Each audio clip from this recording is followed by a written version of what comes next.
அருமையான கர்த்தருடைய பிள்ளைகளே, இந்த காலை வேளையில் என் ஆண்டவராகிய இயேசு கிறிஸ்துவினுடைய 7 முறை புடமிடப்பட்ட அந்த இரக்கம் நிறைந்த புண்ணிய வார்த்தை உங்களுக்கு நேராகவும், உங்கள் பிள்ளைகளுக்கு நேராகவும், உங்கள் குடும்பத்திற்கு நேராகவும் வருகிறது. அந்த வார்த்தை வந்து உங்களை பார்த்து என்ன தெரியுமா சொல்லுகிறது? பலன் இல்லாமல் இருக்கிறீங்களா?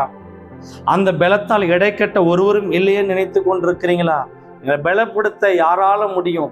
நாங்கள் ரொம்ப பலவீனப்பட்டிருக்கிறோமே, மனதளவிலும் குடும்பத்தின் அளவிலும் மற்ற எல்லா காரியத்திலும் நாங்கள் பலவீனப்பட்டிருக்கிறோமே, எங்களை யார் பலப்படுத்துவார்கள் என்று வேதனையோடு உட்கார்ந்து கொண்டிருக்கிறீங்களா? என் பிள்ளை யார் பலப்படுத்துவார்கள்? என் கணவனை யார் பலப்படுத்துவார்கள்? என் மனைவி யார் பலப்படுத்துவார்கள்? என் குடும்பத்தை யார் பலப்படுத்தி எங்களை யார் இடைக்கட்டுவார்கள் என்று நீங்கள் எதிர்பார்ப்போடு உட்கார்ந்து கொண்டிருக்கிறீங்களா? ஆண்டவராகிய இயேசு கிறிஸ்து உங்களையும் உங்கள் பிள்ளைகளையும் உங்கள் குடும்பத்தையும் பார்த்துதான் சொல்லுகிறார், நான் உங்களுக்கு பலத்தை கொடுத்து நான் உன்னை இடைக்கட்டி நான் உன்னை ஆசீர்வதிக்கிறேன், நான் என்னுடைய சொந்த பலத்தை உங்களுக்கு கொடுக்கிறேன், நீங்கள் கவலைப்படாதீர்களே என்று இந்த காலை வேளையில் உங்களை பார்த்து சொல்லுகிறார். அப்படித்தான் அன்னாள் என்கின்ற ஒரு தாயார் ஜெபம் பண்ணி கொண்டிருந்தார்களாம். அவர்களுடைய ஜெபம் எப்படி தெரியுமா இருந்ததாம்? வாசித்து பாருங்கள். அந்த வேத வசனத்தை கவனமாய் நீங்கள் கவனித்து பார்க்கும் பொழுது அநேக காரியத்தை கற்றுக் கொடுக்கிறார். எப்படி தெரியுமா கற்றுக் கொடுக்கிறாராம்? இந்த வேத வசனத்தை நீங்கள் வாசிக்கும் பொழுது ஆண்டவராகிய இயேசு கிறிஸ்துவினுடைய பலனும் அவருடைய பாதுகாப்பும் உங்கள் வீட்டுக்குள் இறங்கி உங்களை பாதுகாப்பது அதிக நிச்சயமா இருக்கிறதாம். இந்த வேத வசனத்தை நம்பிக்கையோடு நீங்கள் இந்த வேத வசனத்தை தியானம் பண்ணி பாருங்கள். இந்த வேத வசனம் உங்களுக்கு ஒரு நம்பிக்கையை கொடுக்கும். இந்த வேத வசனம் உங்களுக்கு பலத்தை கொடுக்கும். இந்த வேத வசனம் உங்களை இடைக்கட்டி பத்திரமாய் பாதுகாத்து கொள்ளுமாம். வாசிக்க கேட்போமா? வாசித்து பாருங்கள். 1 சாமுவேலின் புஸ்தகம் 2ஆம் அதிகாரம் அதில் 4வது வசனத்தை வாசித்து பார்க்கும் பொழுது, பலவான்களின் வில் முறிந்தது, தள்ளாடினவர்களோ பலத்தால் இடைக்கட்டப்பட்டார்கள் அப்படின்னு எழுதப்பட்டிருக்குது. அருமையான கர்த்தருடைய பிள்ளைகளே, எதற்காக இந்த வேத வசனத்தை உங்களுக்கு நேரம் இந்த காலை வேளையில் ஆண்டவராகிய இயேசு கிறிஸ்து கொடுக்கிறார் என்று உங்களுக்கு தெரியுமா? பாருங்க, பலவான்களின் வில் முறிந்ததாம். நமக்கு பலவான் யார் என்று கேட்டால் நம்முடைய சஞ்சலங்கள். நம்முடைய பலவான் யாருன்னு கேட்டால் நம்முடைய சரீரத்தில் இருக்கிற அநேக வியாதிகள், அநேக துன்பங்கள், அநேக நெருக்கங்கள், அநேக பாடுகள் தான் நம்முடைய பலவான்கள். அதனால தான் ஆண்டவராகிய இயேசு கிறிஸ்து இந்த காலை வேளையில் உங்களை பார்த்து சொல்லுகிறார், அப்படிப்பட்ட பலவான்களுடைய வில் இந்த காலை வேளையிலே முறிந்தது என்று அவர் சொல்லுகிறார். உங்களுக்கு முன்பதாக இருக்கிற தடை என்கின்ற பலவான்கள் இந்த காலை வேளையிலே முறிந்தது. சஞ்சலம் என்கின்ற பலவான்கள் இந்த காலை வேளையிலே உங்களை விட்டு ஓடி போகிறார்கள். நீங்கள் விசுவாசித்து பாருங்கள், என் தெய்வத்தினுடைய பலன் இறங்கி உங்களை எடை கட்டுவது அதிக நிச்சயம். இன்னைக்கு எத்தனையோ பிள்ளைகளை அநேக விதமான பலவான்கள் இறுக பிடித்து கொண்டு சஞ்சலத்தோடு நடத்தி கொண்டிருக்கிறார்கள். இன்னைக்கு குடும்ப பிரிவினை என்கின்ற ஒரு பெரிய பலவான் குடும்பத்தை கந்தரகோலம் பண்ணி நாசம் பண்ணி கொண்டிருக்கிறார்கள். ஆனாலும் என் ஆண்டவராகிய இயேசு கிறிஸ்து தெளிவாய் சொல்லுகிறார், மகளே பயப்படாதே, மகனே பயப்படாதே, உன்னுடைய குடும்பத்தை நான் கட்டுகிறேன். அப்படிப்பட்ட பலவானுடைய வில் முறிந்தது. மேட்டிமை என்கின்ற பலவானுடைய வில் முறிந்தது. நீங்கள் பயப்பட வேண்டாம், உங்களுடைய எல்லா பலவானையும் நான் முறித்து விட்டேன், பயப்படாதீர்கள் என்று அவர் சொல்லுகிறார். இதே மாதிரி ஒரு காரியத்தை பார்க்கும் பொழுது பிலிப்பியரின் புஸ்தகம் 4ஆம் அதிகாரம் 13வது வசனத்துல எழுதப்பட்டிருக்குது. பவுல் பிலிப்பியருக்கு எழுதி சொல்லுகிறார், என்ன தெரியுமா சொன்னாராம்? என்னை பலப்படுத்துகிற கிறிஸ்துவினாலே எல்லாவற்றையும் செய்ய எனக்கு பலன் உண்டு. எதற்காக அந்த வார்த்தை கொண்டு வருகிறார் தெரியுமா? என்னை பலப்படுத்துகிற கிறிஸ்துவினாலே. உங்களுடைய பலவான்களுடைய வில்களை எல்லாம் முறித்து, உடைய பலவான்களுடைய எல்லா வில்களையும் உடைத்து அவைகளை அப்புறப்படுத்தி விட்டு கிறிஸ்துவே உங்களுக்கு பலனாய் வருகிறாராம். அதற்குத்தான் அந்த வேத வசனம் தெளிவாய் சொல்லுகிறது, என்னை பலப்படுத்துகிற கிறிஸ்துவினாலே எல்லாவற்றையும் செய்ய எனக்கு பலன் உண்டு. இதுவரைக்கும் உங்களிடத்தில் இருந்த பலவான்கள் உங்களை எந்த ஒரு நல் காரியத்தையும் செய்ய விடாமல் ஒருவேளை தடை பண்ணி கொண்டிருந்திருக்கலாம், ஒருவேளை தடுத்து நிறுத்தி கொண்டிருக்கலாம், ஒருவேளை அந்த காரியங்கள் வாய்க்காமல் இருந்திருக்கலாம், வாய்க்க பண்ணாமல் இருந்திருக்கலாம். இந்த காலை வேளையிலே ஆண்டவராகிய இயேசு கிறிஸ்துவினுடைய பலத்த 7 முறை புடமிடப்பட்ட புண்ணிய வார்த்தை உங்களுக்கு நிறைய வந்து உங்களை பார்த்து என்ன தெரியுமா சொல்லுகிறது? உங்களுக்காக அவர் பலவானாய் வருவாராம். அவர் ஒருவரே உங்களுக்கு பலனாய் நிற்பார் என்று அவர் இந்த காலை வேளையில வைராக்கியமாய் சொல்லுகிறார். அருமையான கர்த்தருடைய பிள்ளைகளே, இந்த வேத வசனம் என்ன சொல்லுகிறது? அந்த வசனத்தை தெளிவாய் கவனித்து பாருங்கள். பலவான்களின் வில் முறிந்தது, தள்ளாடினவர்களோ பலத்தினால் எடை கட்டப்பட்டார்கள். ஒருவேளை உங்களிடத்தில் இருந்த பலவான்கள் உங்களை தள்ளாட விட்டுட்டாங்களா?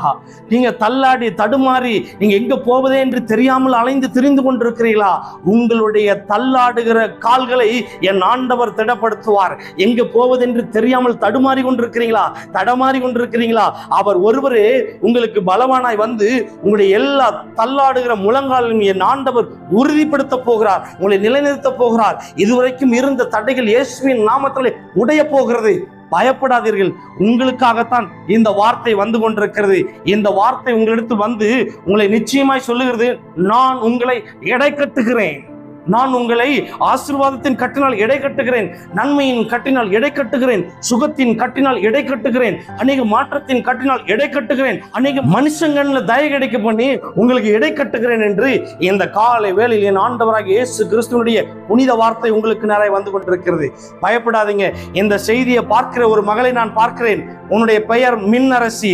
நீ ஒரு பெரிய பாடலில் அகப்பட்டு கொண்டிருக்கிறாய். குடும்ப பிரச்சனையில், குடும்ப பாடுகளில், குடும்ப சஞ்சலங்களில், குடும்பம் நாளாய் பிரிந்து கிடக்கிறது. என் குடும்பத்தை யார் ஒன்று சேர்த்துவார்கள்? யார் என் குடும்பத்திற்கு இறங்குவார்கள்? யார் என்னுடைய குடும்பத்துக்கு ஆறுதல் சொல்லுவார்கள்? யார் என்னுடைய குடும்பத்தை கட்டுவார்கள் என்று சொல்லி நீ பெரிய பாடுகளில் அகப்பட்டு கொண்டிருக்கிறாய். மின்னரசி, ஆண்டவர் உன்னை பார்த்து சொல்லுகிறார், நீ பயப்படாதே. வாழ்க்கையில் வந்த துன்பத்தை என் ஆண்டவராக இயேசு கிறிஸ்து அவைகள் எல்லாவற்றிலும் உன்னை விடுவித்து உன்னுடைய குடும்பத்தையும் எடை கட்டி காப்பேன் என்று அவர் வாக்கு கொடுக்கிறார். உங்களுக்கு முன்பதாக இருந்த பலவான், இதோ அந்த பலவானுடைய வில் முறிந்தது. உனக்கு முன்பதாக இருந்த மந்திரங்கள், மாந்திரிகள் இதோ விழுந்தது. உடைய ஜஸ்ட் பெயின் மாறிக்கொண்டிருக்கிறது. உனக்கு விரோதமாய் அநேக இடத்தில், அநேக காரியத்தில் அநேக மனிதர்கள் செயல்பட்டு கொண்டிருக்கிறார்கள். அவர்களை பார்த்து என் ஆண்டவராக இயேசு கிறிஸ்து இந்த காலை வேளையில் சொல்லுகிறார், என் பிள்ளைக்கு விரோதமாய் எழும்பின வில் முறிந்து போய் என்று சொல்லுகிறார். அவருடைய வார்த்தைக்கு கட்டுப்பட்டு அது முறிந்து விழும். அதில் எந்த மாற்றமும் இல்லை. குடும்பத்தின் பிரிவினையால் பாடுபட்டு கொண்டிருக்கிற அன்பு மகளே, என் ஆண்டவர் உன்னை பார்த்து சொல்லுகிறார், நீ வேலை செய்கிற ஸ்தலத்தில் உனக்கு விரோதமாய் எழும்பி நிற்கிறார்கள், அவர்களுடைய வில்கள் முறிகிறது. மின்னரசி, பயப்படாதே. என் ஆண்டவனுக்கு தீர்க்க தரிசனமாய் உரைக்கிறார். சில நாட்களுக்குள்ளாக உனக்கு முன்பதாக இருக்கிற வில் முறிந்திருக்கும். நீங்கள் எழும்பி நின்றிருப்பீர்கள். உடைய குடும்பத்தை என் ஆண்டவராக இயேசு கிறிஸ்து கட்டுகிறேன் என்று வாக்கு கொடுக்கிறார். பயப்படாதீர்கள். இது என் தேவனுடைய தீர்க்கதரிசன வார்த்தை. இது இந்த தீர்க்கதரிசனுடைய வாழ்க்கையில் நிறைவேறியே தீரும். என் ஆண்டவருடைய வார்த்தை உங்களுக்கு நேராய் பகிரங்கமாய் இறங்கி கொண்டிருக்கிறது. என்ன அழகாய் சொல்லுகிறார் பாருங்க. பலவான்களின் வில் முறிந்தது, தள்ளாடினவர்களோ பலத்தினால் எடை கட்டப்பட்டார்கள். என் ஆண்டவராக இயேசு கிறிஸ்துனுடைய பலன் உங்களுக்கு நேராய் இறங்கி வரப்போகிறது. இதுவரைக்கும் இருந்த எல்லா எதிரியின் பலவான்கள் விழுந்து போனார்கள். வியாதி என்கின்ற பலவான்கள் விழுந்து போனார்கள். சஞ்சலம் என்கின்ற பலவான்கள் விழுந்து போனார்கள். எதிரி என்கின்ற பலவான்கள் விழுந்து போனார்கள். உங்களுக்கு விரோதமாக எழும்பின எல்லா தடை என்கின்ற பலவான்கள் விழுந்து போனார்கள். அவருடைய வில்கள் முறிக்கப்பட்டது. என் ஆண்டவரோ உங்களை எடை கட்டுகிறார். என் ஆண்டவர் உங்களுடைய கண்ணீரை துடைக்கிறார். என் ஆண்டவரோ உங்களுக்கு ஆறுதலை கொடுக்கிறார். என் ஆண்டவர் உங்களுக்கு இளைப்பாறுதலை கொடுக்கிறார். அவர் தெளிவும் கிரயமாய் சொல்லுகிறார், நானே உங்களுக்கு பலன் கொடுக்கிற கர்த்தர். அவர் ஒருவராலே நீங்கள் பலத்த காரியத்தை செய்ய முடியும். அருமையான கர்த்தருடைய பிள்ளைகளே, இந்த காலை வேளையில என் ஆண்டவர் உங்களை பார்த்து சொல்லுகிற வார்த்தை ஒன்னே ஒண்ணுதான், உன்னுடைய பலவான்கள் எல்லாம் நான் முறித்து விட்டேன். நான் உன்னை என்னுடைய பலத்தினால் எடை கட்டி உனக்கு சமாதானத்தை கொடுக்கிறேன் என்று வாக்கு கொடுக்கிறார். முந்தினவைகள் ஒளிந்து போயின, எல்லாம் புதிதாகிறது. அந்த புதிதான காரியத்தை செய்கிறவர் என் சர்வ வல்லமை உள்ள தெய்வமா இருக்கிறபடியால் நிச்சயமாய் உங்களுக்கு ஒரு பெரிய காரியத்தை செய்வார். அருமையான கர்த்தருடைய பிள்ளைகளே, நம்ம இன்னொரு வேத வசனத்தை பார்க்கும் பொழுது 1 நாளாகமத்தின் புஸ்தகம் 29ஆம் அதிகாரம் 12வது வசனத்துல ஐஸ்வர்யமும் கனமும் உம்மாலே வருகிறது, தேவரீர் எல்லாவற்றையும் ஆளுகிறவர், உம்முடைய கரத்தினாலே சத்துவம் வல்லமையும் உண்டு, எவரையும் மேன்மைப்படுத்தவும் பலப்படுத்தவும் உம்முடைய கரத்தினாலே ஆகும். அவருடைய ஆணி பாய்ந்த கரத்தினாலே உங்களுக்கு பலத்தை கொடுத்து சத்துவத்தை கொடுத்து அவரே உங்களுக்கு ஐஸ்வர்யத்தையும் கனத்தையும் மகிமையும் கொடுக்க அவர் வல்லமை நிறைந்த தெய்வமா இருக்கிறார். இதுவரைக்கும் இருந்த உங்களுடைய தத்தளிப்பின் பாத்திரம் என்கின்ற அந்த பலவானுடைய வில் முறிந்தது. என் ஆண்டவருடைய ஆசீர்வாதத்தின் கரத்தினால் உங்களை ஆண்டவர் மகிமைப்படுத்த போகிறார். அவர் உங்களை நடத்த போகிறார். அவர் உங்களை உயர்த்த போகிறார். இதுவரைக்கும் உங்களுக்கு முன்பதாக இருந்த எல்லா தடையும் இயேசுவின் நாமத்தினாலே உடைக்கப்பட்டு கொண்டிருக்கிறது. மேற்றுமையின் ஆவிகள் இயேசுவின் நாமத்தினாலே தாழ்ந்த பாதாளத்துக்கு என் ஆண்டவர் அனுப்புகிறார். நீங்கள் விசுவாசித்து பாருங்கள், என் தெய்வத்தினுடைய மகிமையை பெரிதாய் காண்பீர்கள். இந்த வேத வசனத்தின் பிரகாரம் என் ஆண்டவர் உங்களுக்கு பலத்தை கொடுத்து சத்துவத்தை கொடுத்து எடை கட்டி உங்களை உயரத்தில் வைத்து அழகு பார்ப்பாராக. இஸ்ரவேலின் ஜெயபலமானவரே, இந்த வேத வசனத்தை என்ன நோக்கத்திற்காக, என்ன காரணத்துக்காக இந்த பிள்ளைகளுக்கு நேரம் அனுப்பினரோ எனக்கு தெரியாது. ஆனால் இந்த வேத வசனத்தின் பிரகாரம் பிள்ளைகளுக்கு பலத்தை கொடுத்து, ஆரோக்கியத்தை கொடுத்து, சுகத்தை கொடுத்து எடை கட்டும்படியாக நான் ஜெபிக்கிறேன். எல்லா சத்துருவின் கிரிகளுக்கும் விலக்கி காத்துக் கொள்ளுங்க. இந்த பிள்ளைகள் ஆசீர்வதிங்க, கிருபையில மாறிங்க, பெரிய காரியத்தை செய்யுங்கப்பா. இயேசு கிறிஸ்துவின் அதிகாரம் நிறைந்த, இரக்கம் நிறைந்த புண்ணிய நாமத்தில் ஜெபிக்கிறேன். ஜெபம் கேளும் எங்கள் நல்ல பிதாவே. ஆமேன், ஆமேன், ஆமேன். God bless you. கர்த்தர் இந்த வேத வசனத்தின் பிரகாரம் அவருடைய பலத்தை கொடுத்து உங்களை எடை கட்டி பாதுகாப்பாராக. ஆமேன்.